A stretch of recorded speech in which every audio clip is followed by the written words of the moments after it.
Today, let's begin with a few Bible jokes slash riddles and see if you can figure out the answer. First of all, who was the fastest runner in the Bible? The answer, Adam, because he was the first in the human race. Second question, where was baseball mentioned in the Bible? The answer, Genesis chapter 1, verse 1, where it says, in the beginning, God created heaven and earth. Yes, it was in the big inning.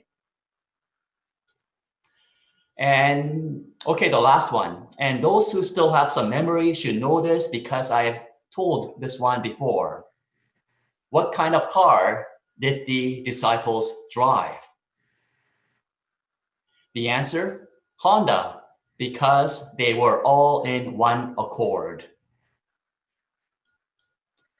Being in one accord becomes the focal point of the final sermon given by Jesus, where he states, Holy Father, protect them in your name that you have given me, so that they may be one as we are one. That they may be one as we are one.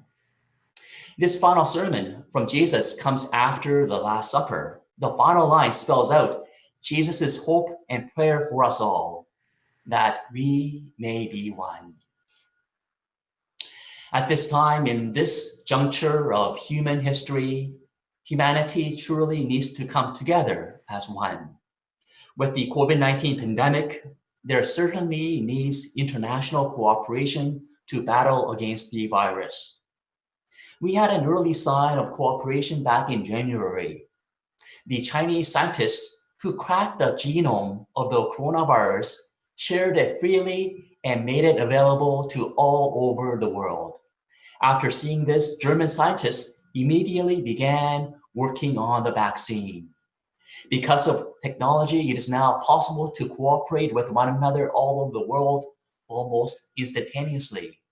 So in developing a vaccine, I am hoping that any tips, insights, and discoveries will be shared freely for the sake of humanity, worldwide economic recovery, and global health.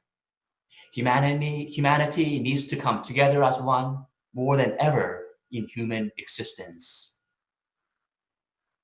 Secondly, we still have the climate crisis on hand. There is a forest fire that is burning right now in Siberia, covering about 5 million acres, about the size of Belgium. The fire started last year and it is continuing. Russia also experienced the warmest winter ever.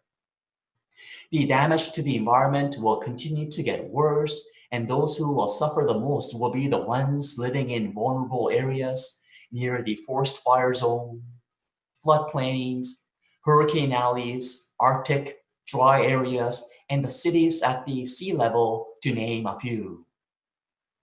The damage, however, will be felt by all. In order to tackle the climate crisis, humanity definitely needs to come together as one, as if our life depends upon it, because it does. Politically, the nations are at odds with one another, and even within the nation. It is quite frightening to watch what is happening around the world, with fascists becoming much more visible, hateful, and frightening.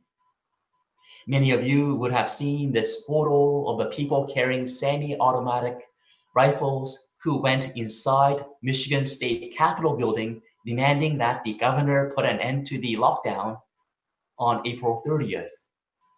As you can see, there's an enormous gap between the Trump supporters and the Democrats in the United States. Though political differences separate the population, the desire to live in a safe, peaceful, and prosperous world unites all of us. So it is possible to come together in seeking a common goal for a better world. And we need to do that more than ever. Jesus' prayer is that the disciples be one and that humanity be as one. There is also a deeper reality. Jesus prayed, they may be one as we are one.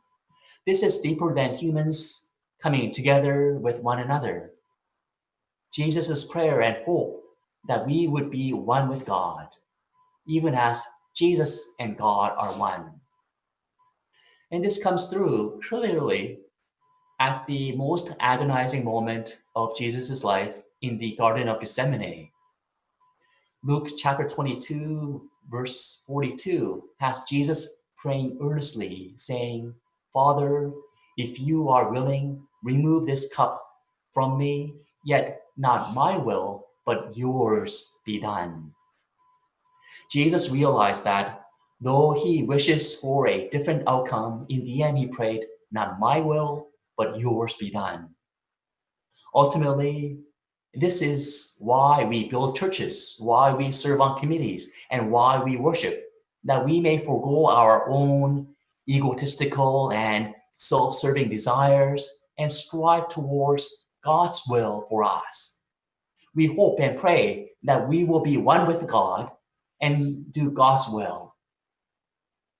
Unfortunately, churches in its history have made terrible mistakes, such as the Inquisitions, the Crusades, colonialism and residential schools, gender and racial oppression, and the support of the institution of slavery. All this means is that we need to adopt an attitude of humility and discern God's will using all the tools available to us, including science, social sciences, philosophy, and experience. It is not an easy process, and the answers are not always so obvious, but that is the task at hand, to really struggle to discern God's will for us in this time and place. How do we begin to discern God's will? We begin with God, who is love, who wills the best for us, who loves to see us living in peace rather than hatred, justice rather than oppression, freedom rather than bondage, dignity rather than disgrace, truth rather than lies, beauty rather than ugliness, and in plenty rather than hunger, for all God's children, no matter what. In so doing, God not only wants us to be in one accord, but in the Rolls Royce of love to tackle the challenges humanity is facing right now. Therein lies our ultimate hope. Thanks be to God.